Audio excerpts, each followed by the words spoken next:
everyone, I am Rebecca from ChemKnits, and today I am going to do a dyeing project to try to demonstrate and answer really a hypothesis that I give to a specific frequently asked question. Whenever I dye yarn with fluorescent neon colors and then over dye that with, say, black, the finished yarn isn't fluorescent.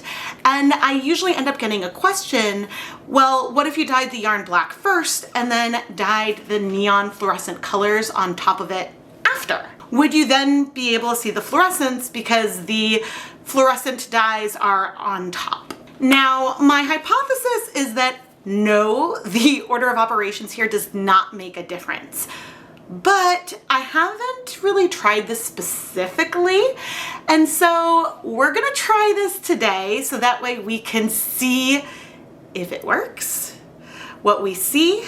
And so we're gonna try dyeing some yarn a neon color first, layering it with black, and then also dyeing a black yarn and then layering it with a neon fluorescent color to see if we see any differences. Before I continue, I want to give a huge shout out and thank you to today's anonymous lab partner. Thank you so much for being my lab partner today. Today we're going to be using two different Dharma acid dyes, True Black and Fluorescent Fuchsia.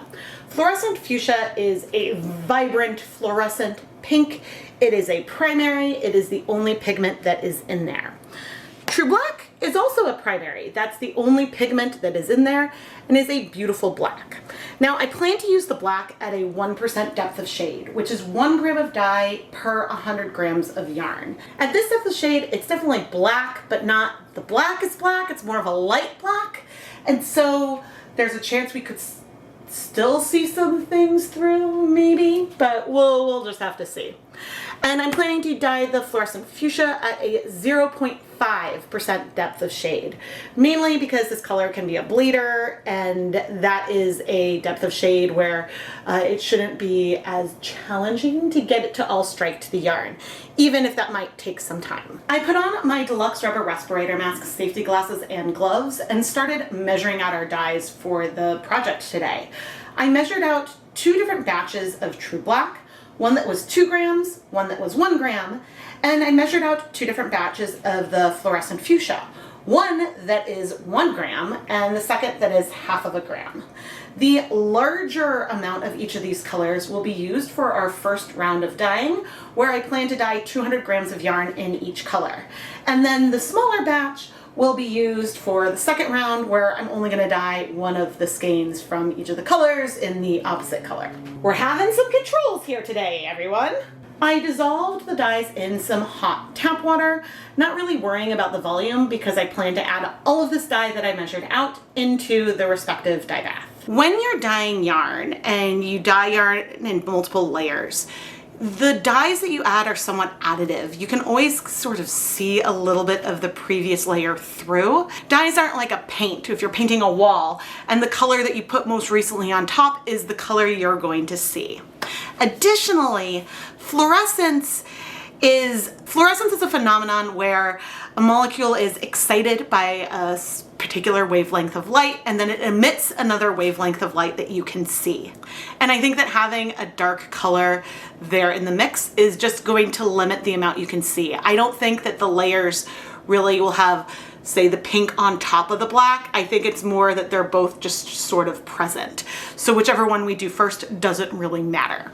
But we're gonna see. So let's go dye the first layer. I have 2 dye baths set up here. The first for our black, the second for our pink. And to both, I'm gonna add 6 tablespoons of white vinegar. It's okay if our colors aren't gonna be perfectly even today. Although, who knows, maybe I'll end up regretting that statement. But I'm gonna add our 2 grams of black dye to this first pot. And I'm gonna wanna rinse out our cup. I may reuse these same dye baths for our second round of dyeing. I have not yet decided, but that is looking really, really good. And now I'm gonna add our 1 gram of pink dye to our second dye bath. which also feels like it is super well dissolved. Since the dye baths are cool, I did not need, I could put these cups in. If the water was warm, then it would melt those cups. But let me rearrange things here. Today we are going to be dyeing the yarn with Knit Picks Stroll fingering weight yarn. Oh, look how vibrant this pink is. This yarn is 75% superwash merino wool, 25% nylon. And I'm adding it in, sort of moving it around so we can get good coverage here. Okay, now 200 more grams going into the black. If you would like to learn more about any of the tools or equipment that I'm using here in my video, I will have links and affiliate links down in the video description. And I may earn a commission if you make a purchase through one of my affiliate links. Okay, I'm moving it around and stirring it so that way we can get more even coverage. I did consider using a 2-ply yarn for our project here today, like Hawthorne, but with a 2-ply yarn that has higher twist, we're more likely to see a lot of those blacks strike on the outside of the yarn versus more of the inside of the fibers. And so if we got something that felt more glazed, then, well, conceivably, we would still see some fluorescence in there, and so that might be confusing. I am going to cover these pots, mainly because we might reuse these same dye baths if we exhaust the color for our second round, or else we'll reset. That just depends. One other thing I should probably do, bring over my black light and boom, we've got fluorescence there. But if we look at here, I see the purple reflection of the black light, but there's no visible fluorescence that I see there. And even with this here, you can still see the difference in our glow. Oh man. But we can check back in while the yarn is wet throughout other stages today. But anyway, now I'm gonna go bring these over to the stove, start heating things up, and I'm gonna set a timer for 40 minutes since the yarn is currently cool. But if I notice that the color is exhausted sooner, I will pop back in and show you. It's been 40 minutes, and I'm gonna turn off the heat here, and I'm gonna remove the blackish yarn to set aside. And even while wet, I can say that it is, quote, a light black, and you can see there are some gray elements. When we layer on pink on one of them, it is quite likely that we could see some of the pink through, but we'll see what we see fluorescence wise. All right, I'm gonna set these aside to cool off. I suppose one difference we're gonna have in between our layers, and the heat is off here, we may reuse this dye bath, but it depends on what's going on with the pink. Okay, I'm gonna turn off the heat here. I did check before, and there was a lot of pink still in the pot. One thing that occurred to me just now is that I had intended to pre-soak the yarn with acid, so that way there would be more similarities between the first layer and the second layer. And we do have a lot of pink left in our dye bath. Whew, I don't know what I want to do. In theory, whenever we go and dye one of these blacks, some pink will likely come back out in solution. I'm gonna go ahead and leave this in the pot for about 40 minutes while things are cooling off, and then we'll make a decision about what we want to do.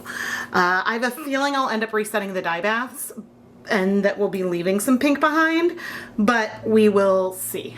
The yarn may have been in the dye bath a little bit closer to an hour when I finally removed it, and the pot is still warm. We still have a little color in here, so I'm on the fence about what to do. I think I'll end up resetting the dye bath, but figured I'd bring the black light over. There is a little bit of fluorescence in there. Mostly some of the like purple color you see is what you see when things aren't fluorescent anymore. There's a little bit. Most of that is in our yarn though. If I bring the yarn back over and turn on the black light, even with the other lights on in here, there is no question a very strong glow. So I'm not gonna worry about the amounts maybe not being exact for the first layer and second layer. We'll just let it be. Because we checked with the pink, If I turn on the black light here in the black, you can see the reflection of the light over there, but otherwise we're not seeing fluorescence here. We're just seeing, there you can kind of see the reflection of the light bulb. We're just seeing the light itself versus fluorescence in the pot. Okay, let's do an intermediate check with the black light.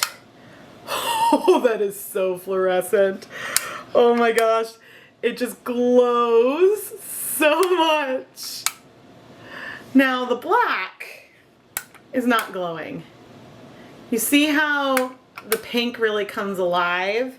And even with the black light right on top, I mean, you see the light on it, but you're not seeing any glow.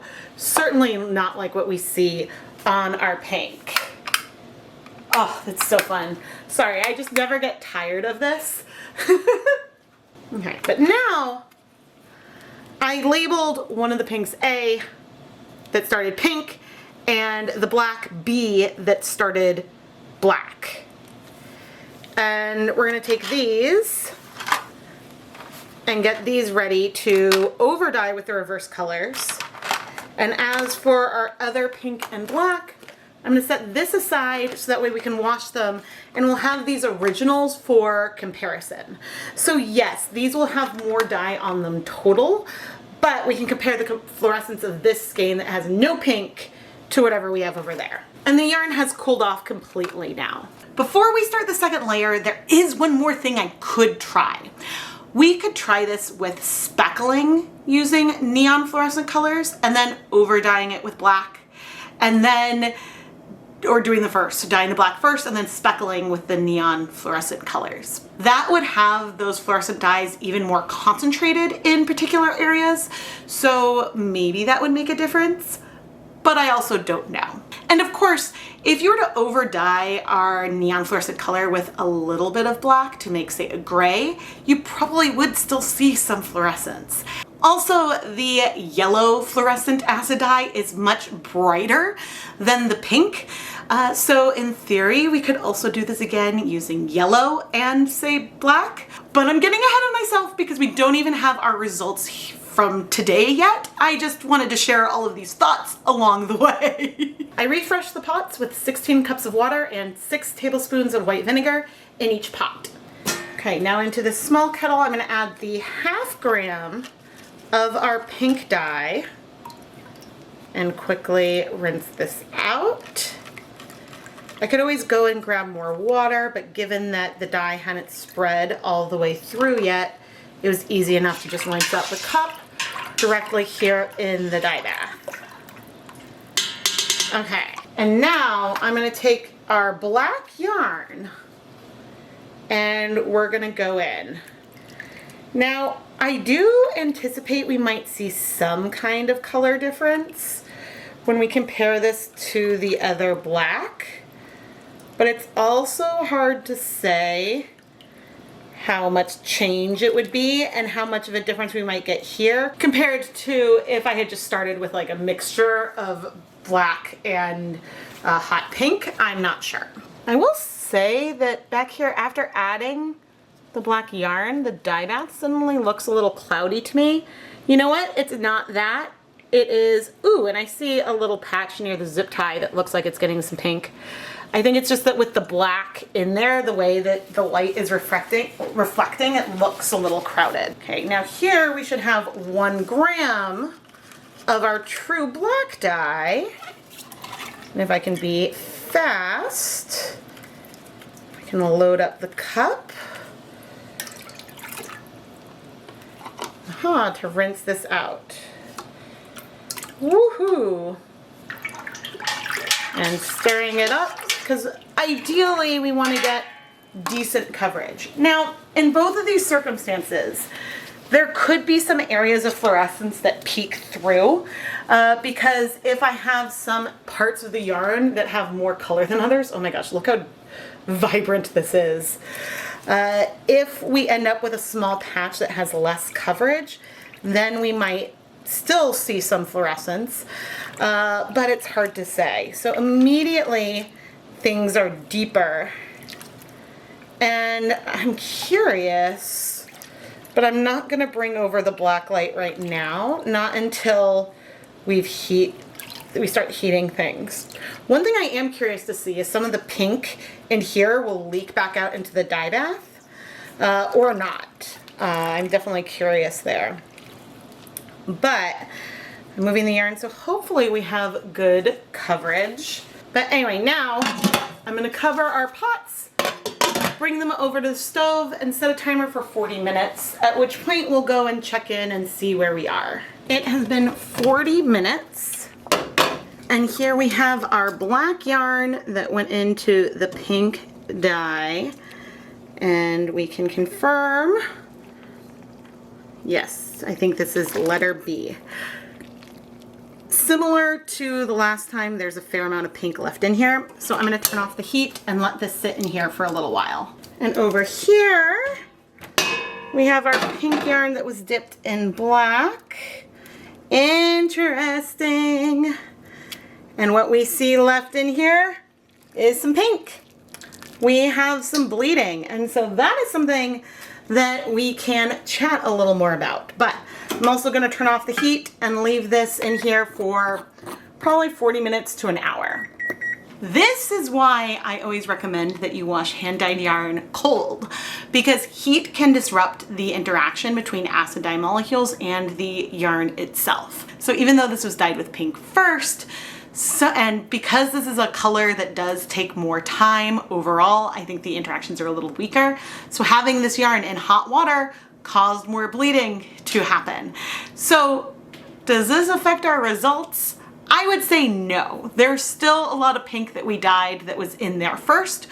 We're just gonna have some more pink that I guess is also going on top. So this is an important thing to just point out that it happened, but I'm expecting this yarn to look the same in the end anyway. So we'll see. We'll see what happens. We are gonna remove the black on top of pink. There are some areas here, if I get this out of the way, up there, that are more pink. Sorry, this is the pink on top of black.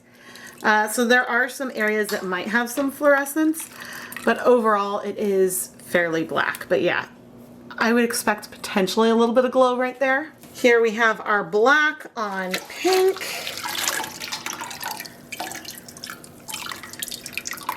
And the yarns feel fairly similar. Maybe this one has a hint of almost glaze feel in some areas. I kind of see some of that pink through the black a little bit, but that also could just be the color, and I might see that on both. Now it's time for the black light, and I'm not really seeing much of anything. Ironically, the white here in this paper is glowing. That's glowing a lot, but I'm not really seeing a ton of anything. Now, our colors here are definitely fun and different. Like, we certainly transformed our black and our pink. But if I turn this on, we see one thing really glowing here, and we don't feel a glow over here because I don't think we really can.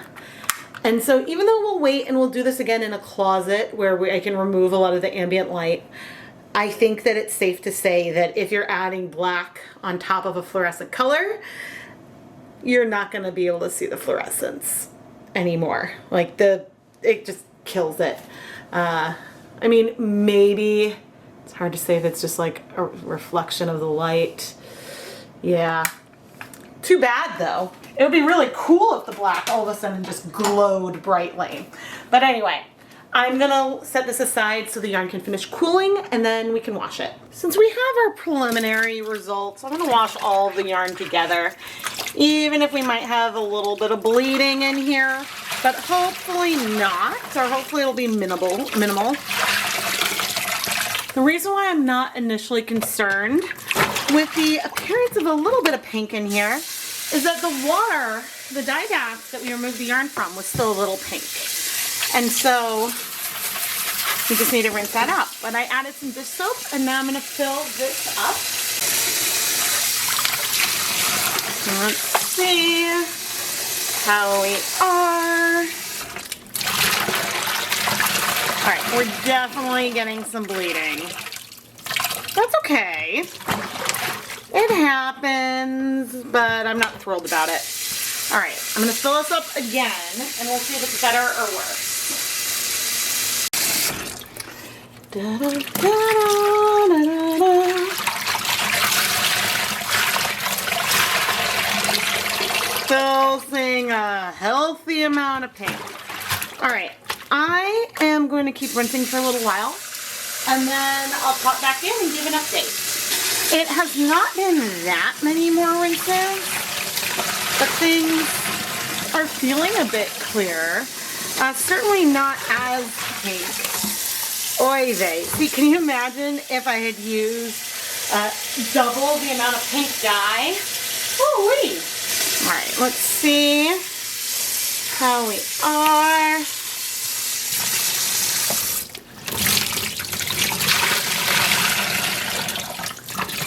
That might be as good as we're gonna get here today. I'm gonna go put the yarn through my spin dryer and hang it up to dry. And then we'll take a closer look, but you can't see the difference between the layered pink and the unlayered. It's just very subtle in my now dark 4 p.m. kitchen. Here we have our 4 skeins. I have not fluffed them at all. We have our 1% depth of shade of True Black, our 0.5% depth of shade of Fluorescent Fuchsia, and our combo skeins, which are a lot more purple. It's a beautiful purple color actually, but I'm gonna turn off the lights. We have a little bit of ambient light left, not a lot. Bring over the black light. And well, you can see that our neon one is fluorescent. Our 2 in the middle, not so much. Okay, I'm gonna remove our fluorescent pink. Move it to the side. Okay, I see a tiny bit, maybe, of some fluorescence in here. We're still seeing the pink. But honestly, this one has no fluorescence in it. And so, yeah, you can see a hint of some glow, especially if I bring this really, really close. Of course, if I bring this close, it does look like you see the pink there. So let me zoom you in. Okay, these are our purple colors. If I bring over the black light, it looks like you can see some fluorescence on camera. But for our control, here's black yarn. And you know what? I'm bringing over the black light, and what we're seeing is a reflection of the black light on the black. Half black, half purple. Okay, so bringing it over here, you do see a difference. We do have that pink. Maybe there's a hair of something, but ultimately, not much. And the other thing to point out, these might be slightly different from the black. We basically have no fluorescence. But if I look at both of them, I am not seeing any quantifiable difference between the 2 skeins, except for maybe just a little bit of variation. They look the same. But again, if I bring over our fluorescent pink, everything else we're seeing pretty much like disappears. Like it's nothing compared to the fluorescence we have here, even though each of these skeins have this much pink in them. I do have the 2 skeins in the middle labeled. I mean, technically this one is B and this one is A. Do I remember which one was which? No. Do I have that information? Yes. Does it matter? No. I'm not seeing any difference in the fluorescence between those 2 skeins. Conceivably, there could be a slight difference in the way the black struck because one of them had acid in it first versus the other one, but ultimately the skeins look very, very, very similar because I did add the exact same amount of dye to each of them. And so I think that we now have some more definitive conclusions we can make. At one point, I think I said I would take this into the closet to look for sure, but I'm not going to. I don't feel a need to. And I realized I just removed the labels from our two skeins in the middle, and I don't know which one is which. But I don't think that it's important that we know which one is which, because they're the same colorway. And ultimately, it doesn't matter which order you add on black dye or a fluorescent dye. If you have both of them there, it's not going to be fluorescent anymore. Likely because that black dye just absorbs the light that we have here, this black light. And so if the dye molecules are there and can fluoresce, that light that it's emitting can be absorbed by the black that's there, and so then you're not seeing it and you can't detect it. And so we have a solo fluorescent skein. I am Rebecca from ChemKnits, and there's no such thing as a stupid question, because sometimes people give qualifiers and like, this might be a silly question or whatever. And if you have a question, ask it. I might not always be able to answer it or have time to answer it, but maybe I can, and maybe I'll make a whole video about it. Because if it's something that I'm replying to a lot, then I'm likely to make a video so that way I can do a demonstration and then I have that video I can link to in the future. And so it's not a silly question to ask if this would work, because there have been times I've had a hypothesis and then I go ahead and do a project and my hypothesis is wrong. So sometimes I don't know what I'm talking about. I can talk for days. I can make things up. I can have predictions, but I'm not always right. It's just today I am. Today I'm right. And so the order of operations does not matter. Now, is there an order that I would recommend doing here? That's a trickier question, because in both cases there was some pink left over in the end. I think I would likely start with the pink, because if I'm layering colors, I like to start with the lightest or the brightest color and go towards the darkest. I would probably start with the pink. And then when we were at the point where there was some dye left in the pot, but most of it was in the yarn, I would reuse that same dye bath. Maybe I'd let that dye bath cool off, but I'd reuse that same water. And so then we wouldn't be dealing with residual pink in there twice. It would just be the same dye bath. That's probably the way that I would do it to create this colorway. However, with this particular colorway, you can totally just mix the colors together and do this in one layer. There are times we do layered tonals and we get a lot of tonal variation, and we do have variation and actually some evidence of glazing in here. I mean, it feels like you can see the pink through the black. But with these two particular pigments, you can achieve that in one step, because this particular fluorescent pink dye molecule just takes so long to bind to yarn that it's going to go all the way through. And so I do have similar videos with a pink, or well, really purple top or something, with navy and doing a glazed yarn all at once because of the way that that color behaves. So that's just worth keeping in mind, that you can do that. But anyway, please continue to let me know your questions down in the comment section. I read them, I keep track of them, and again, you never know, I might make a video about it. And this was a really fun video, and I'm really happy that I made it. If you love my videos and want to help shape the direction of them, go and check out the ChemKnits Patreon, patreon.com/ChemKnits. I'll have it linked down below. Every month, patrons vote on the theme for the next episode of the Dyepot PS series, but also depending on the feedback and what the patrons are voting for, that does also shape the direction of content that I'm making for Dyepot Weekly. And it's so much fun and a great way to help support the content here directly. Of course, the biggest thing you can do is subscribing and engaging with the videos. That's the best way you can support the content.